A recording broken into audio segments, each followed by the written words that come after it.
eu gostaria de fazer uma proposta para vocês. Na verdade, a proposta não é minha, é de Deus, e ensinar para vocês um terço chamado Terço da Reparação. Já ouviram falar? Terço da Reparação. Esse terço foi pedido por Jesus numa revelação a um padre. Pega para mim, por favor, que eu acho que não é para fazer homilia hoje. Segura aí, rapidinho, por favor. Esse texto foi pedido por Jesus numa revelação, estou dizendo, a um padre. Jesus apareceu a um padre e pediu para que ele rezasse esse terço, terço da reparação, por todos os padres. Esse terço é especificamente rezado pelos sacerdotes, pela santidade e a purificação dos padres. Esse terço geralmente se reza às quintas-feiras, diante do Santíssimo. Como não se tem um Santíssimo, vocês na sua casa, vocês podem rezá-lo, se vocês quiserem. É bem facinho, não precisa rezar o creio, e nem o Pai Nosso e as 3 Ave Marias. Então vai direto nas dezenas. Nas contas do Pai Nosso, você vai rezar esta oração. Eu estou dizendo, mas quem quiser, depois o padre pode dar, e se quiser vai achar na internet, com certeza. Nas contas do Pai Nosso você reza: Pai eterno, vos ofereço o preciosíssimo sangue do vosso Filho amado, nosso Senhor Jesus Cristo, o Cordeiro sem mancha ou mácula, em reparação dos meus pecados e dos pecados de todos os vossos sacerdotes.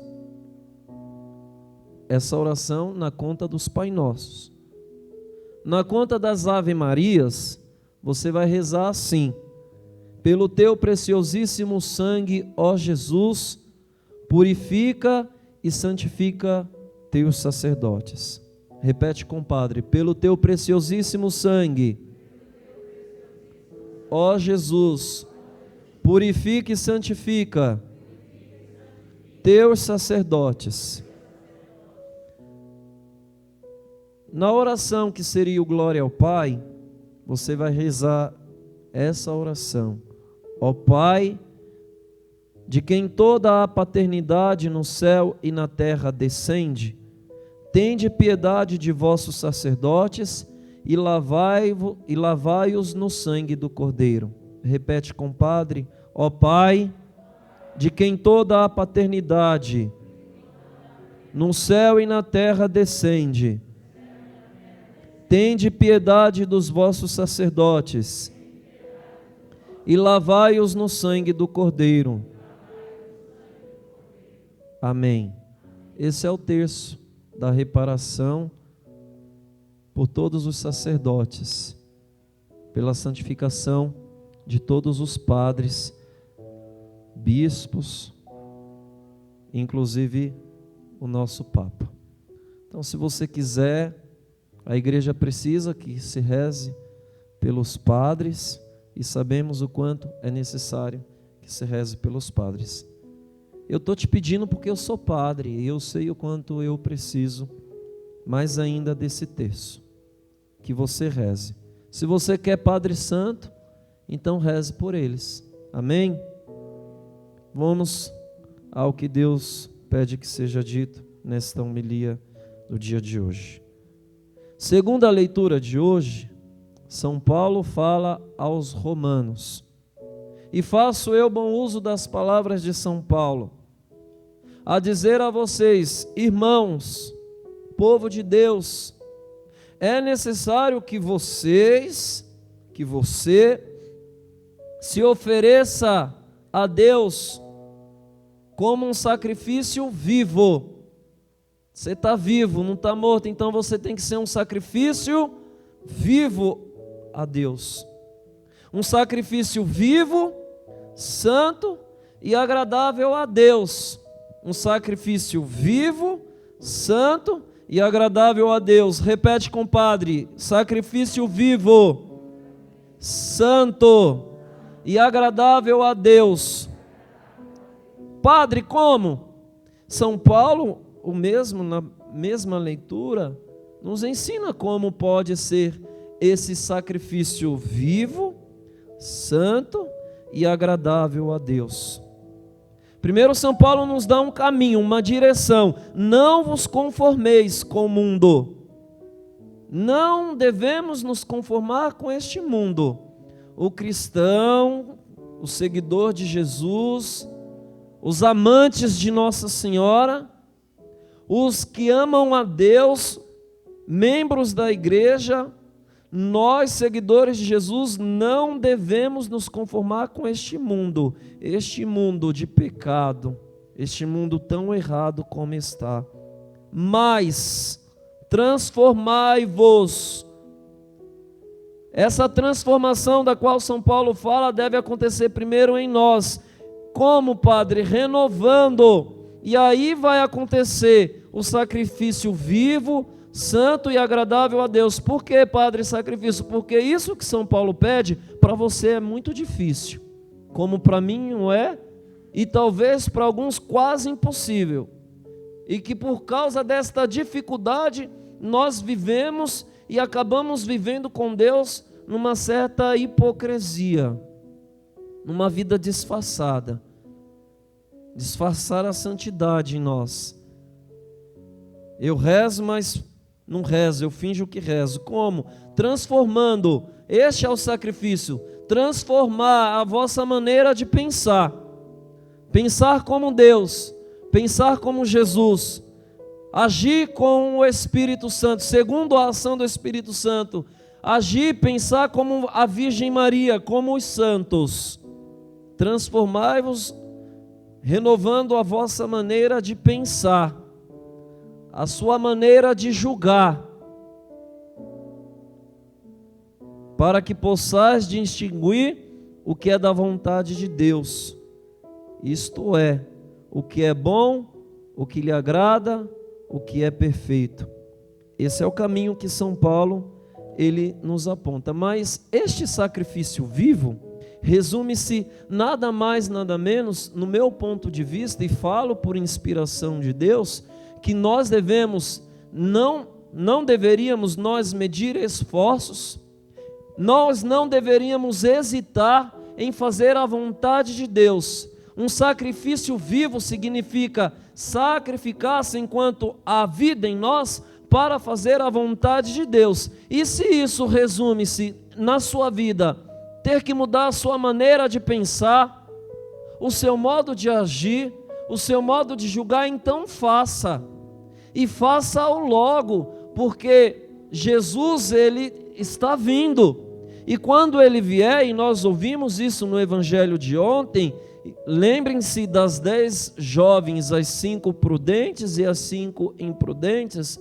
Quando Jesus chegar, ele espera que na sua vinda, na sua volta, você esteja de fato mudado, transformado em tudo que você tem e em tudo que você é.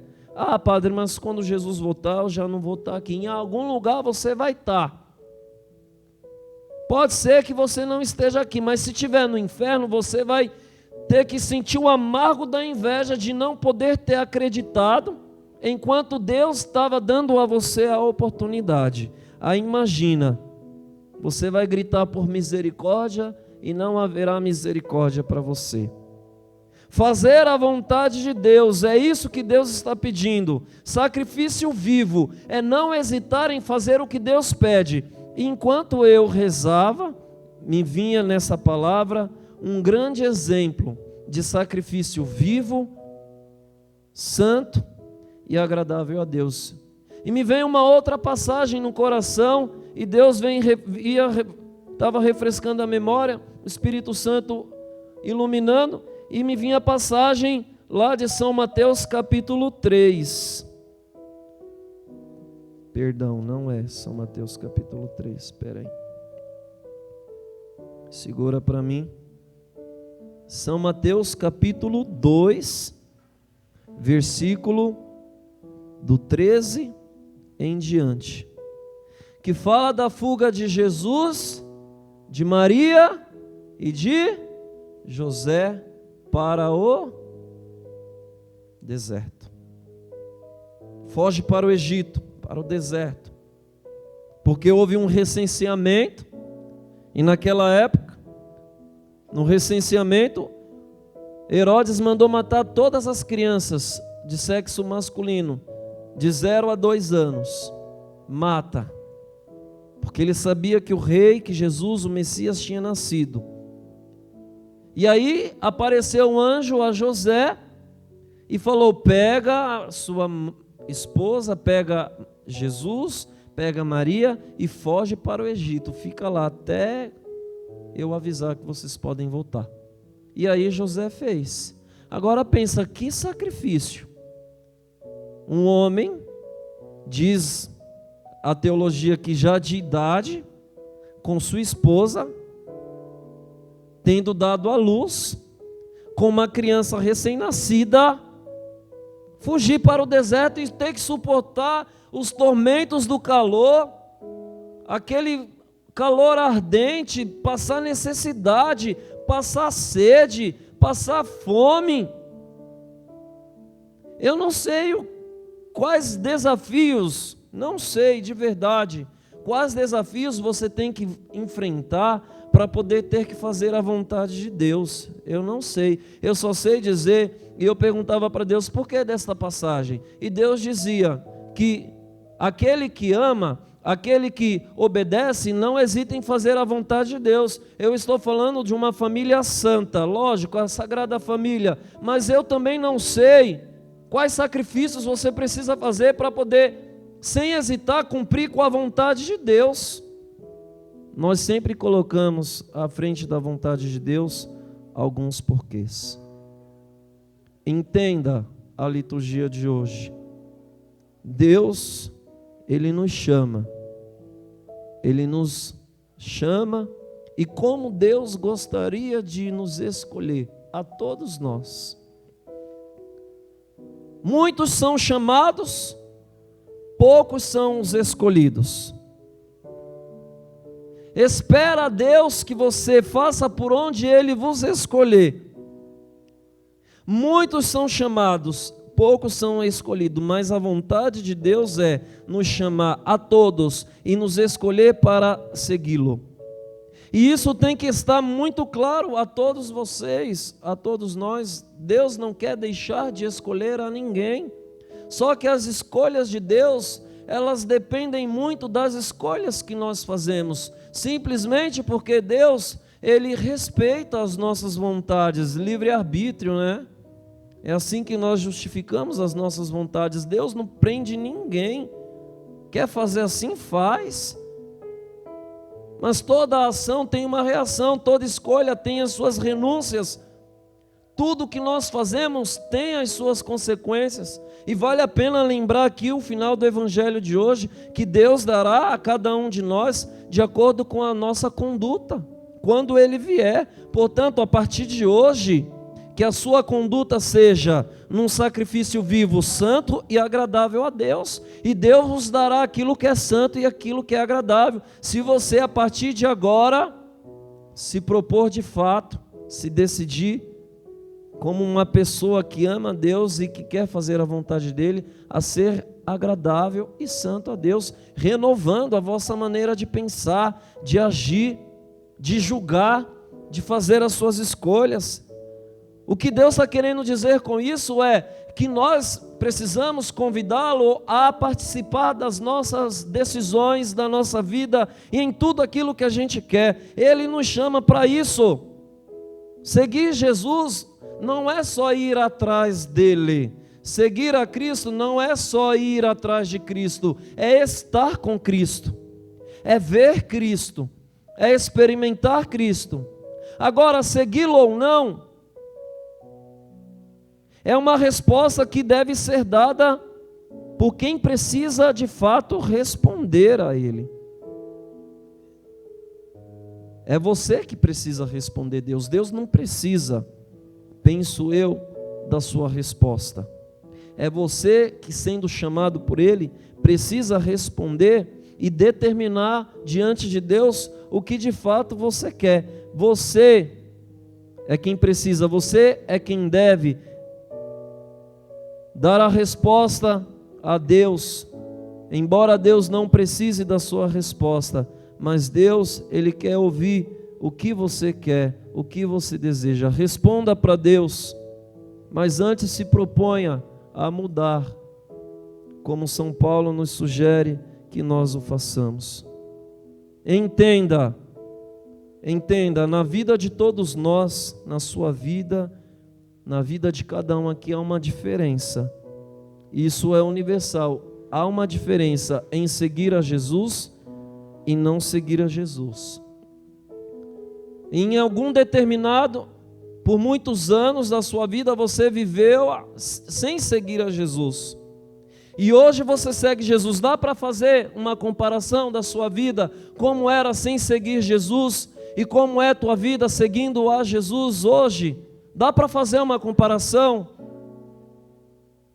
Se você for comparar a tua vida antes de seguir Jesus e seguindo a Jesus hoje, talvez você chegue à conclusão de que sua vida antes era tudo muito mais fácil, tudo muito mais tranquilo, não tinha tantos sofrimentos, não tinha tantas dificuldades. Depois que eu comecei a rezar, minha vida... É claro, porque seguir Jesus, e nós não entendemos, significa ir atrás dele e participar da tua vida por inteiro. O que Jesus fala no Evangelho de hoje? Para os discípulos, Jesus começa a mostrá-los que ele deveria ir a Jerusalém e sofrer da parte dos anciãos, dos doutores e dos mestres da lei. Pedro, não iluminado pelo Espírito Santo, mas tomado de sua humanidade, das suas fraquezas, vai até Jesus. Não, que Deus não permita tal coisa. E aí, se eu falar para você que você, para seguir a Cristo, você tem que sofrer com Cristo, talvez você diga: não, Padre, que Deus não me permita tal coisa. E aí Jesus vai olhar para você e vai dizer a mesma coisa que disse para Pedro: tu não pensas como Deus, vai para longe, Satanás. Eu vou para Jerusalém, vou sofrer da parte dos anciãos, vou ser crucificado, vou morrer e vou ressuscitar no terceiro dia.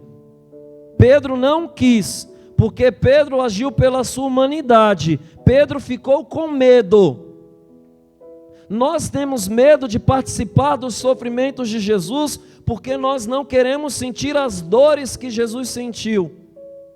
Nós não queremos nos unir à cruz de Cristo, com Cristo crucificado, porque talvez para você ou para mim seja insuportável, doloroso demais, não dá, não aguento. Mas Jesus, e nós não podemos esquecer de ser, que no terceiro dia ele ressuscitaria.